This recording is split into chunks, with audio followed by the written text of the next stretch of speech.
हमारे प्राचीन पुराणों में पहले ही भविष्यवाणी की हुई है। कलयुग का प्रभाव कैसा होगा, कलयुग में मनुष्य का व्यवहार कैसा होगा, कलयुग की स्त्रियां कैसी होगी, कलयुग में मनुष्य का आकार और आयु कितनी होगी, कलयुग में पाप और पुण्य की परिभाषा क्या होगी, कलयुग में मुक्ति पाने के कौन से मार्ग होंगे तथा कलयुग का अंत कैसे होगा आदि के विषय में हमारे प्राचीन पुराणों में कलयुग की भविष्यवाणी की गई है। भगवान श्री कृष्ण ने कलयुग की भयावहता का वर्णन गरुड़ जी के सामने किया है, जिसके बारे में प्राचीन गरुड़ पुराण में बताया गया है। तो चलिए जान लेते हैं कलयुग के बारे में की गई प्राचीन भविष्यवाणियां। कलयुग का अंत धर्म की विफलता, अनुशासन की कमी, मनुष्यों में बढ़ती दुर्भावना, धन की लालसा, अत्यधिक काम का प्रभाव, भ्रष्टाचार से बढ़ता व्यापार, गुरुजनों तथा पूज्य लोगों की नींद, स्त्रियों में व्यभिचार और अनाचार आदि गुणों की वृद्धि, लोगों में आध्यात्मिकता की कमी आदि प्रकार के लक्षणों से कलयुग की पहचान होती है। भगवान श्री कृष्ण ने कहा था कि कलयुग में मनुष्य का मन अत्यधिक कठोर हो जाएगा। मनुष्य अशांत, चंचल, धर्म से विमुख होकर अधर्म के पथ पर चलने वाले होंगे। उन्हें शास्त्रों का ज्ञान नहीं होगा, जिसके मुख से जो भी निकलेगा उसे ही शास्त्र समझा जाएगा। कलयुग के अंत में अधर्म और आसुरी शक्तियों का विनाश होगा और पुनः नए युग का आरंभ होगा, अर्थात फिर से सत्य युग का आरंभ होगा और सृष्टि का यह चक्र चलता रहेगा। चारों युगों में कलयुग अंतिम युग होता है। सबसे पहले सत्ययुग, उसके बाद त्रेता युग, फिर द्वापर युग और अंत में कलयुग। महाभारत के युद्ध के पश्चात कलयुग का आगमन पृथ्वी पर हुआ था। यह युग धार्मिक और आध्यात्मिक स्थिति में सबसे कम प्रगति करने वाला माना जाता है। मान्यता के अनुसार आज से 3137 साल पहले महाभारत का युद्ध हुआ और कलयुग का आरंभ इस युद्ध के 35 वर्ष के पश्चात हुआ, अर्थात भगवान श्री कृष्ण के अपने धाम जाने के बाद हुआ। श्री कृष्ण कहते हैं, कलयुग में लोग अपने स्वार्थ को ही सर्वोपरि मानेंगे। धर्म का त्याग करके मटेरियलिस्टिक उद्देश्य को पाने के लिए जी जान से कोशिश करेंगे। धर्म में विश्वास न होने के कारण लोग अन्यायपूर्वक आचरण करेंगे। यदि हम आज के समय में देखें तो पाप इतना बढ़ चुका है, मानो ऐसा लगता है कलयुग का अंत अब निकट आ चुका है। लेकिन कुछ विद्वानों के अनुसार यह तो बस शुरुआत है। आगे कलयुग और भी भयानक रूप लेने वाला है। कलयुग के उस भयानक रूप को देखने की क्षमता आज के मनुष्यों के अंदर नहीं है। जब कलयुग का अंत समय निकट आएगा तो ऐसी ऐसी भयानक चीजें दिखाई पड़ेगी। मनुष्य का रूप इतना विकृत और भयानक हो जाएगा कि वह मनुष्य कम पिशाच ज्यादा दिखाई देंगे। तो आइए जान लेते हैं गरुड़ पुराण में कलयुग के अंत के विषय में क्या कहा गया है।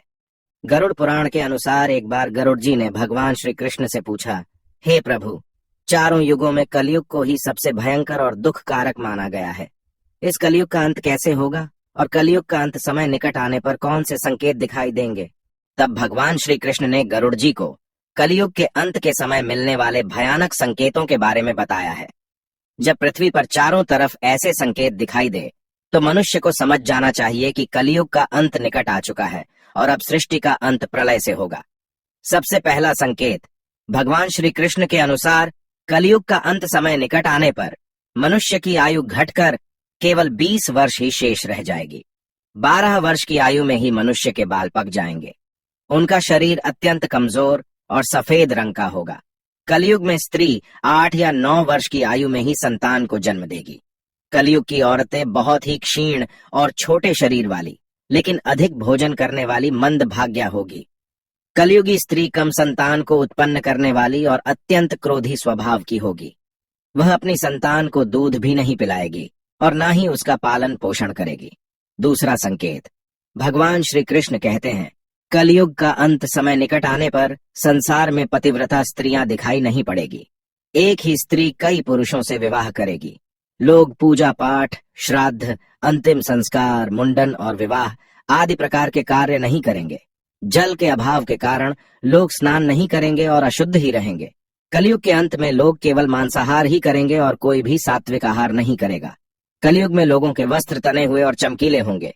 तीसरी बात, श्री कृष्ण के अनुसार जब कलयुग का अंत समय निकट आएगा तो वृक्षों में फल आना बंद हो जाएंगे। सभी वृक्ष फल रहित हो जाएंगे। सृष्टि में हर तरफ केवल शमी के वृक्ष ही दिखाई देंगे। मनुष्य शाकाहार छोड़कर केवल मांस का ही भक्षण करेंगे। कलयुग का भोजन तामसिक और रोग उत्पन्न करने वाला होगा। इसी कारण से लोग जल्दी ही बूढ़े होकर मर जाएंगे।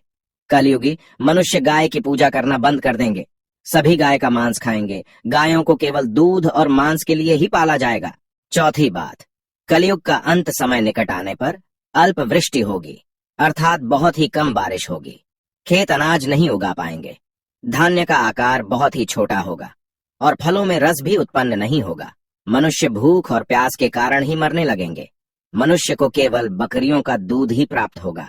पांचवी बात, जब कलयुग का अंत होने वाला होगा तब भगवान विष्णु सूर्य के किरणों में विराजमान होकर पृथ्वी का संपूर्ण जल सोख लेते हैं। आकाश में चारों तरफ 7 सूर्य दिखाई देंगे।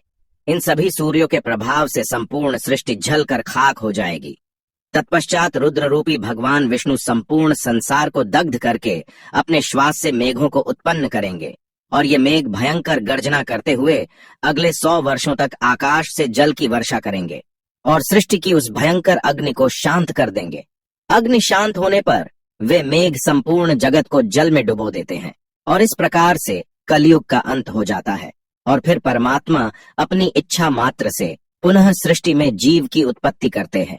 तो दोस्तों, इस प्रकार से गरुड़ पुराण में कलयुग के अंत का वर्णन किया गया है। उम्मीद है आपको यह जानकारी अच्छी लगी होगी। वीडियो को लाइक जरूर करें, साथ ही चैनल को सब्सक्राइब करना ना भूलें। आप सभी का धन्यवाद।